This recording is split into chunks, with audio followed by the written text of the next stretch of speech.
Уважаема доцент доктор Трайкова, научен секретар на направление Културно-историческо наследство и национална идентичност при Българска академия на науките, носеща името на професор Марин Дринов. Уважаеми доктор Сафронов Дринов, правнук на професор Дринов, уважаеми родственици на професор Дринов, уважаеми представители на академичната общност, скъпи гости, колеги! Професор Марин Дринов е един от първите български учени с общоевропейски авторитет. Роден е на 20 октомври 1838 г. в Панагюрище. Учи в местното класно училище. През 1858 г. заминава за Русия, за да продължи образованието си. Учи история и филология в Киев и Москва. Между 1865 и 1871 г. пътува и работи в Австрия и Италия. Историк, филолог, обществен и държавен деец. През 1869 г. Дринов става член-съосновател и пръв председател на Българското книжовно дружество, днес Българска академия на науките. Професор Дринов е сред онези българи, чиято значимост не се измерва само с присъствието във времето, в което те живеят. Резултатите от неговата научна, обществена и държавна дейност се простират далеч в бъдещето.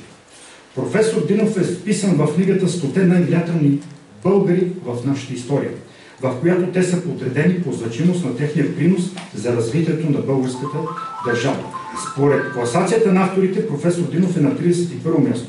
По тази класация вероятно може да се спори, но що се касае до мястото на някои дейци, но никой до сега не е оспорил името и приносите на професор Марин Стоянов Дринов. Цялостна представа за образа на Дринов като човек и учен ние можем да добием от отзивите, изказани за него от негови колеги при Харковският университет, където той работи повече от 30 години. Професор Дринов умира в Харков на 28 февруари 1906 година, след продължително боледуване. Умирайки, казва професор Халански, негов колега, в полувълнуване Марин Степанович Дринов произнасяше незабравимото име на родината, чертаеше със слаба ръка посоката на пътя за родната страна и с отлетяващ дух се стремеше натам. Уважаеми дами и господа, ние сме тук в родния град на професор Марин Дринов, заедно на този научен форум по повод 185 години от неговото рождение, за да споделим своите проучвания върху значимото дело на учения, общественика и държавника професор Марин Дринов. Той заслужено се нарежда в първите редици на строителите на съвременна България. Годишната от рождението на професор Дринов е и повод отново да се обърнем към неговата личност, живот, научни трудове и обществена дейност.